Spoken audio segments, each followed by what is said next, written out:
Hello, I'm Brian Beaulieu, CEO and Chief Economist of ITR Economics.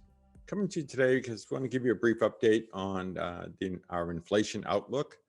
Inflation pretty much ran the course as we expected it would in 2021, although it finished the year a little bit stronger. You've been reading about a 6.9, 6.8% rate of inflation. That's what we would call a 112 rate of change. That's taking the latest data, comparing it to 1 year ago. And that's going to be the most volatile way there is to measure just about anything, including inflation.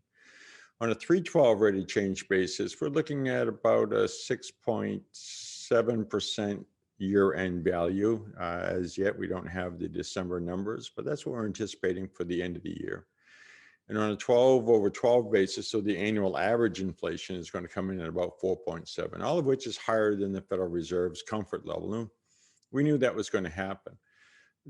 The significant change to our outlook is that it looks like the top of this inflation cycle is going to be more rounded than we anticipated. We're still getting leading indicator signals that the global economy, the US economy, they're slowing down, and that means that the accelerating demand curve aspect of inflation is going to be moderating. And that is going to occur while the supply chain is getting itself squared away slowly but surely over the course of 22. But we're still looking at a heightened rate of inflation compared to our previous forecast. In fact, for our 12/12, so that annual average rate of inflation, we've raised that 2.25 percentage points. So we're now looking at a 5.1% rate of inflation in 2022. And that's going to be higher than the Federal Reserve's comfort level. And that explains why they're talking about raising interest rates probably 3 times over the course of 2022. We don't, at this time, think that they're going to be moving it aggressively enough, the interest rate aggressively enough to do any damage to the economy. Even if they go up 50 bips at a time, which would be aggressive for them, we're talking about 150 basis points for the year. That's not enough to hurt the economy. So the economy is already going to be slowing, we think, through mid-2023. But some people are going to equate that slowing, which is already in the cards as far as we're concerned, based on leading indicators. They're going to attribute that to the Federal Reserve lowering of interest rates. So I think the political and economic aspects of this are going to get very interesting. We have inflation continuing to moderate all the way through 2003, and the economy itself is moderating, slowing in its rate of growth until about mid-2023. And it's normal for the CPI to lag like GDP or US industrial production by 1 to 2 quarters.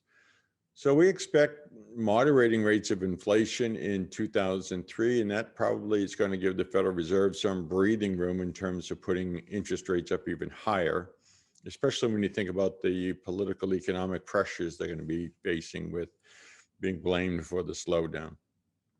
We see the economy coming back in the second half of 2023, even stronger in 2024, and we see inflation coming back over the course of 2024.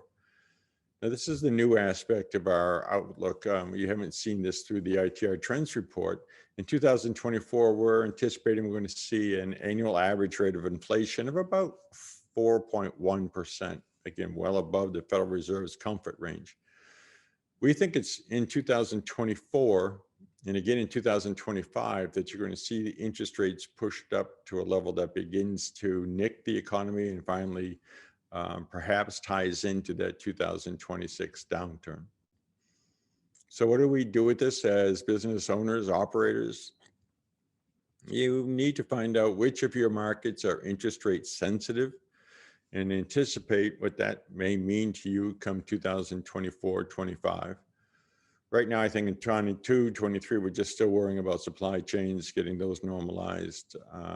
Stock market's still a risk, but I don't see interest rates hurting you, but you might as well know it's coming at you for 24, 25 when those interest rates are going up. Some markets are going to get hurt. Some markets aren't very interest rate sensitive. What we're going to be doing at ITR is taking time in 22 to help identify those markets, those segments of the economy that are more interest rate sensitive than others. We'll be bringing that to you in future Trends Talks. That's the way it looks to us right now. And thank you for listening to this Trends Talk. I'm Brian Beaulieu for ITR Economics.